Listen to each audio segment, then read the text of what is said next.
जय हिंद साथियों। बताते हुए बहुत खुशी हो रही है कि इस चैनल पे बिहार बोर्ड 2026 के बच्चों के लिए बहुत ही वरदान साबित होगा, क्योंकि यहाँ पे हम लेके आ चुके हैं chapter by chapter objective question. जो क्वेश्चन पूछे गए हैं और जो क्वेश्चन पूछे जाएंगे, सारे सवालों का जवाब अगर हमारे चैनल से जुड़ते हैं और वीडियो देखते हैं तो एक नंबर भी एग्जाम में नहीं कटेंगे, क्योंकि कई वर्षों का अनुभव है और ये नया चैनल है जिसपे हम आप लोग को क्लास शुरू किए हैं। आज से शुरू हो रहा है क्लास, यानी एनसीईआरटी, साथ ही साथ क्वेश्चन बैंक और भारतीय वन जितनी बुक है, जो क्वेश्चन ऑब्जेक्टिव पूछे जाएंगे या जो पूछे हैं सभी सवालों का आंसर देंगे यहाँ पे। साथ ही साथ साइंस का और सोशल साइंस का ऑब्जेक्टिव चैप्टर बाय चैप्टर चलेगा। तो बिहार बोर्ड 2026 के बच्चों के लिए बहुत ही ज्यादा यहाँ पे सुनहरा मौका मिल रहा है, आप लोग फायदा उठा सकते हैं, हमारे चैनल से जुड़ जाइए।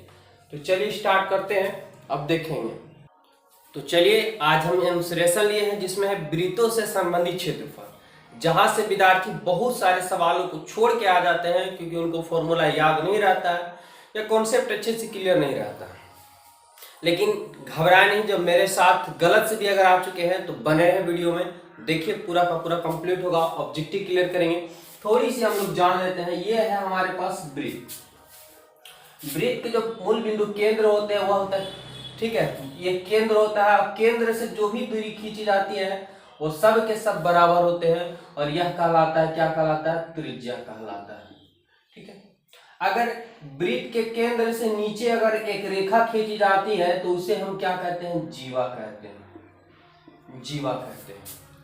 ठीक है, अगर ये केंद्र से इधर रेखा खींच दिया जाए तो ये त्रिज्या और ये दोनों आपस में क्या होंगे, बराबर होंगे। यहाँ पे थीटा कोण बनेगा। यह हो जाएगा हमारे पास 0 मानते हैं, a मानते हैं और b मान लेते हैं। तो ये आप देखेंगे ये क्या बन जाता है हमारे पास, ये बन जाता है वृत्तखंड। क्या बन जाता है, ये जो हमारे पास बनेगा वो वृत्तखंड बनता है और ये जो बनता है हमारे पास वो त्रिज्याखंड बनता है पूरा। ठीक है, कुछ बेसिक फॉर्मूले हैं जो सबको पता होना चाहिए। क्या कि वृत्त का क्षेत्रफल, अगर आपको इस पूरे एरिया का क्षेत्रफल चाहिए तो क्या होता है, वृत्त का क्षेत्रफल कहेंगे सर पाई आर स्क्वायर होता है। ठीक है, अगर हम बात करें कि वृत्त की परिधि, देखिए वृत्त की परिधि आप लोग बोलिए या परिमाप बोलेंगे। ठीक है, परिमाप तो क्या होता है, बाहर वाला जो रेखा है पूरे बाहर वाले क्षेत्र से ले लिया जाता है पूरा का पूरा, तो क्या निकल जाता है, परिमाप निकल जाता है। ठीक है, बाहरी इलाका वाला।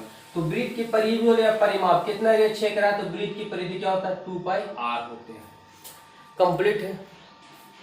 अगर यहाँ पे हम थोड़ी सी बात कर लें कि वृत्त में आ जाता है अर्धवृत्त, क्या आ जाता है, तो अर्धवृत्त का क्षेत्रफल, तो देखेंगे वृत्त का क्षेत्रफल होता है पाई आर स्क्वायर, लेकिन इसमें अर्ध लगा दिया तो बटा में क्या कर दिया जाता है, 2 कर दिया जाता है। सिंपल है, रटने की जरूरत नहीं है। आगे देखते हैं। लेकिन यहाँ पे एक 3 हो गया हमारे पास, ये 4 हो जाएगा, है ना। चलिए देखिए, यहाँ पे एक बड़ा कंफ्यूजन होता है इसके लेकर के, क्या है कि वृत्त की अर्ध परिमाप, अर्ध परिमाप या अर्ध परिमिति क्या होता है, तो इसको जरा ध्यान से देखेंगे। वृत्त की परिधि होती है 2 पाई आर होती है, ठीक है, लेकिन अर्ध लगा हो तो कहेंगे सर 2 लगा दीजिए, ये सही हो जाएगा। लेकिन नहीं, ये गलत हो जाएगा। आपको याद रखना होगा कि इसमें 2 आर भी क्या हो जाता है, जुड़ जाता है। तो 2 से 2 कट जाएगा तो अर्धवृत्त का परिमाप क्या होते हैं, तो पाई आर प्लस 2 आर, याद रखेंगे, वेरी वेरी इंपॉर्टेंट है। तो चलिए अब ऑब्जेक्टिव की ओर चलते हैं हम लोग और देखेंगे कैसे आसानी से क्लियर होगा चुटकियों में सभी सवाल। बस हमारे साथ बने रहें और अभी तक हमारे चैनल से नहीं जुड़े हैं तो जुड़ जाइए, क्योंकि आपको एग्जाम के लिए परिपक्व कर देंगे।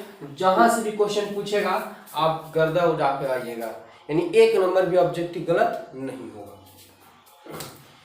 चलिए, सवाल आपको नजर आ रहे होंगे, कॉपी कलम साथ में रखेंगे और जैसे ही नजर आता है बनाने का प्रयास करेंगे, कमेंट करेंगे, उसके जस्ट बाद हम आप लोगों को क्लियर करते हैं। सवाल नजर आ रहा है।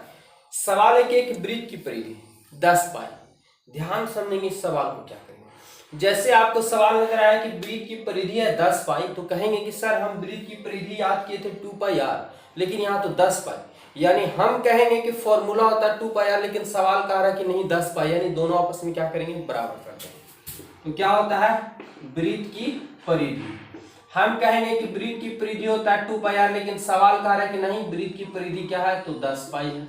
तो 2 पाई आर का 2 पाई आर कर दिए। देखेंगे पाई से पाई हमारे पास कट जाएगा, 2 से काटेंगे 5 गुना 10, यानी 5 बराबर आर हुआ, तो आर बराबर हमारे पास 5 हो जाएगा। सवाल में क्या पूछा है, तो इसका क्षेत्रफल पूछा है। तो निकालेंगे कि वृत्त का क्षेत्रफल, वृत्त का क्षेत्रफल क्या होता है, पाई आर स्क्वायर।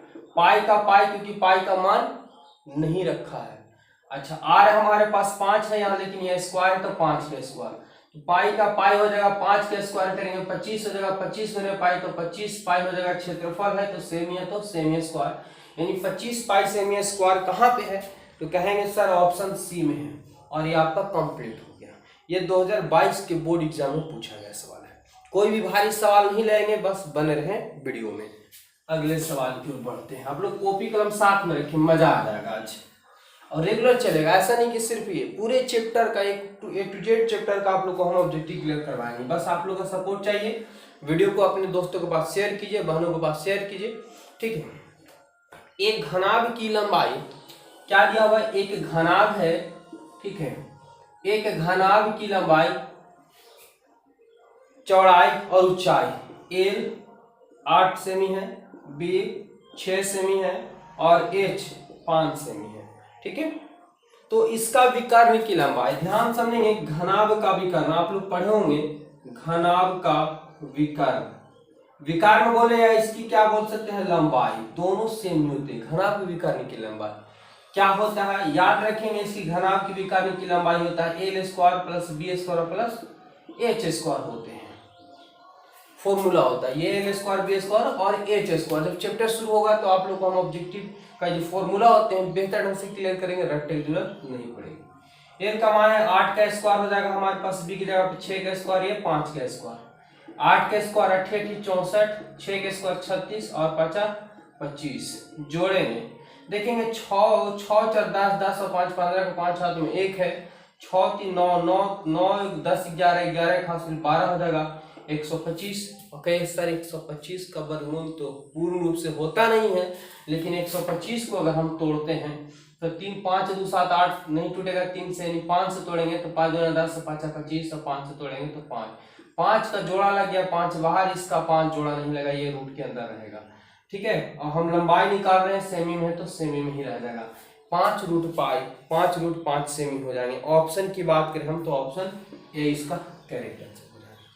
है ना इजी, बहुत इजी है, बस देखते जाए नजरों के सामने, चुटकियों में क्लियर होता जाएगा। और बात करिए भी 2022 में पूछा गया बोर्ड एग्जाम में, तो जितने भी क्वेश्चन पूछे गए हैं सभी का सोल्यूशन देंगे, साथ ही साथ जो पूछे जाएंगे उसका भी क्लियर करेंगे। बस आप लोग का सहयोग खाली चाहिए। अगला सवाल हमारे पास क्वेश्चन नंबर 3 कह रहा है कि 4 सेमी त्रिज्या वाले अर्धवृत्त का क्षेत्रफल, ध्यान समझना होगा। आर बराबर हमारे पास क्या है, 4 सेमी त्रिज्या वाले अर्धवृत्त का क्षेत्रफल। तो हम जानते हैं कि वृत्त का क्षेत्रफल होता है क्या, कि पाई आर स्क्वायर। लेकिन सवाल में बोला अर्ध, क्या बोला है, अर्ध। जब अर्ध बोला है तो अर्ध यहाँ भी लगेगा 2, कंप्लीट अर्ध मतलब आधा। तो क्या हो जाएगा हमारे पास 22/7, देखेंगे 22/7 हो गया। आर हमारे पास 4 है तो यहाँ पे 4 का स्क्वायर हो जाएगा, नीचे आपके पास 2 है तो 2 यहीं पे लिख सकते हैं, क्योंकि मेन लाइन की एक नीचे है तो नीचे ही रहेगा। अगर आप यहाँ गलती से 2 देते हैं तो एक गलत हो जाएगा। तो 22/7 हो गया हमारे पास, यहाँ पे 4 गुने 4/2 काटेंगे, 2 दूना 4 और कटेगा, नहीं कटेगा, तो 22 और यहाँ पे 4 गुना 8/7 गुना करेंगे, 8 गुना 2 16, 8 गुना 16 17, 176/7 क्षेत्रफल है और सेमी रहता तो सेमी स्क्वायर हो जाएंगे। 176/7 जो है ऑप्शन कहाँ, तो कहेंगे सर ऑप्शन तो डी नजर आ रहा है। ऑप्शन क्या नजर आ रहा है, डी नजर आ रहा है नहीं जी। चलिए आगे बढ़ते हैं, मजा आ जाएगा, बने रहे सिर्फ वीडियो में। देखिए क्या है सवाल जिसकी हम बात कर रहे थे, वो सवाल आपके सामने हाजिर है। 12 सेमी त्रिज्या वाले, सबसे पहले आप बताओ क्या दिया हो, 12 सेमी त्रिज्या वाले अर्धवृत्त की कुल परिमिति, क्या, अर्धवृत्त की कुल परिमिति। देखिए परिमिति बोले, परिधि बोले या परिमाप बोले, तीनों एक ही होते हैं, इस बात को ध्यान रखेंगे। तो हम आपको सबसे पहले जो क्वेश्चन बताने से पहले फॉर्मूले यहाँ पे लिखाए थे, अर्धवृत्त की परिधि। तो परिमिति यानी वृत्त की परिधि क्या होती है, 2πr होती है। अर्ध लगा दिया तो 2 कर देंगे, तो इतना पे बनाएंगे, आपका गलत हो जाएगा। याद रखेंगे इसमें क्या होता है कि 2r यानी त्रिज्या जुट जाती है, क्योंकि पूरा परिधि बोल दिया जाता है इसलिए त्रिज्या दोनों क्या होता है पैक हो जाता है, इसलिए 2r और 2r जुड़ जाता है। ये हमारे पास अर्धवृत्त निकल गया, साथ ही साथ त्रिज्या जुड़ जाते हैं, क्योंकि परिमाप पूछा है, परिधि यानी पूरे भाग का क्षेत्रफल। तो देखें इस 2 से 2 हमारे पास कट जाएगा, लेकिन अगर ऑप्शन की अगर हम बात करें तो ऑप्शन में देख रहा हूँ कि पाई का मान नहीं रखा है, तो पाई को छोड़ देंगे। तो पाई का हमारे पास क्या है, यहाँ पे पाई का पाई है, आर हमारे पास क्या है तो 12 दिया हुआ है, प्लस 2 का 2, आर हमारे पास आर के यहाँ पे क्या दिया हुआ 12 दिया हुआ है।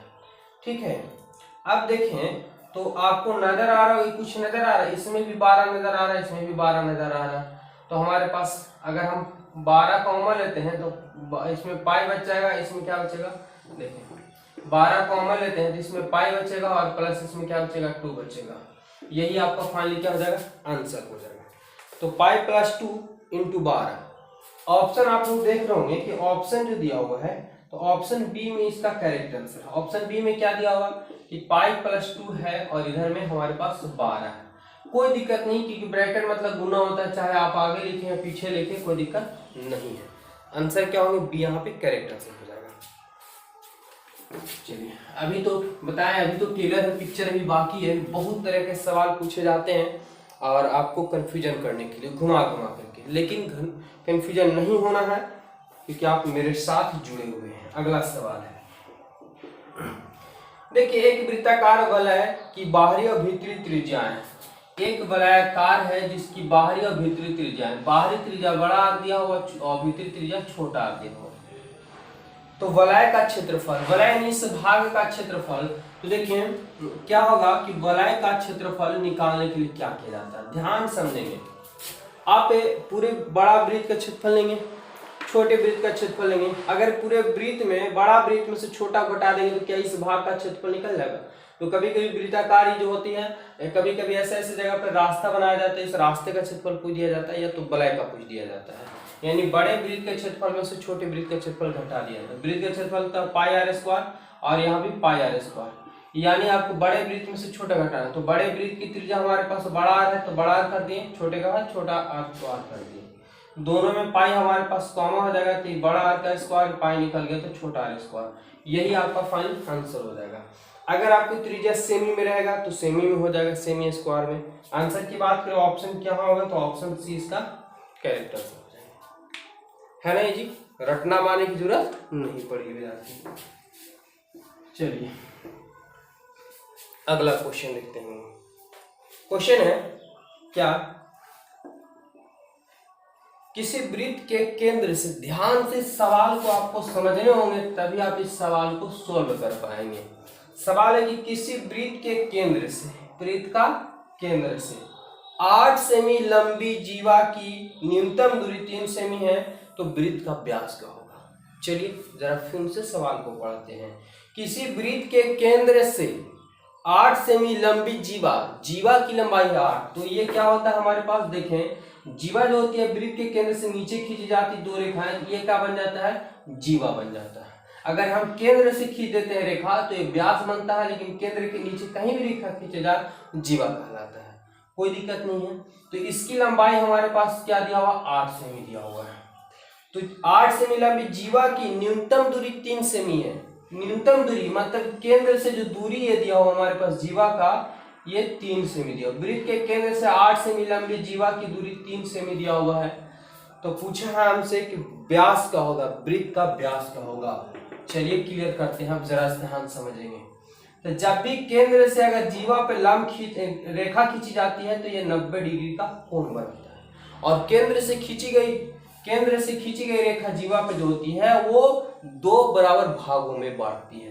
तो ये 8 सेमी पूरा लंबा था, ए और बी अगर मानते हैं तो ये 4 सेमी इधर हो जाएगा और 4 सेमी इधर हो जाएगा। अगर हम वृत्त के केंद्र से कहीं भी स्पर्श करते हैं वृत्त पे तो हमारे पास वो त्रिज्या बन जाती है, याद रखेंगे। लेकिन आपको त्रिज्या यह मालूम नहीं है, लेकिन अगर आप देखें तो एक आपके पास समकोण त्रिभुज का रचना हो जाता है, और समकोण त्रिभुज में अगर हम बात करें, ठीक है, ओ इसका नाम देते हैं डी। अगर हम एक त्रिभुज में रचना देख लेते हैं तो ये बन जाता है 90 डिग्री सान मुझे कर्ण और ये हो जाता है लंब, ये हमारे पास आधार। अगर हम बात करें ओ बी स्क्वायर यानी कर्ण स्क्वायर बराबर क्या होगा, तो लंब स्क्वायर प्लस आधार स्क्वायर, ठीक है। तो ओडी का स्क्वायर प्लस डीबी का स्क्वायर क्या आ जाएगा हमारे पास, 3 का स्क्वायर प्लस 4 का स्क्वायर, 3 3 और 4 चौका 16, ये हमारे पास 25 हो जाएगा। और यहाँ ओबी का स्क्वायर है, ओबी अगर हम निकालते हैं तो क्या हो, रूट हो जाएगा, ठीक है, रूट हो जाएगा। और रूट का 25 का वर्गमूल क्या होता है हमारे पास, 5 हो जाएगा। लेकिन ओबी जो हमारे पास अभी तक आया है ये त्रिज्या है, हमसे क्या पूछा है, व्यास। अगर आप बताएं कि ये 5 सेमी हो गया तो यहाँ से अगर एक रेखा यहाँ खींच देते हैं केंद्र से, तो ये भी हमारे पास क्या होगा 5। ये केंद्र से खींची गई सभी दूरी आपस में क्या होती है, समान। और केंद्र से गुजरा हुआ रेखा जो होता है वह क्या कहलाता है, व्यास कहलाता है। तो 5 और 5 10, यानी डी का मान हमारे पास क्या हो जाएगा, 10 सेमी। अगर ये पता हो गया, ऐसे भी अगर आप पता कर सकते हैं, नहीं समझ में आ रहा तो ओबी जो हमारे पास, यानी जो ओबी है यानी त्रिज्या हो गया हमारे पास कितना, 5।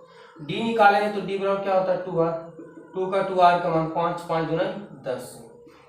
कंप्लीट है, बहुत ही अच्छे से समझ में आया होगा आप लोग को, उम्मीद है। चलिए आगे बढ़ते हैं। चाहे तो आप इसको स्क्रीनशॉट ले सकते हैं। बहुत ही मजेदार सवाल था और बहुत से विद्यार्थी ऐसे सवालों को एग्जाम में छोड़ के चले आते हैं, लेकिन आप लोग को छोड़ना नहीं होगा क्योंकि हम आप लोग के साथ हैं।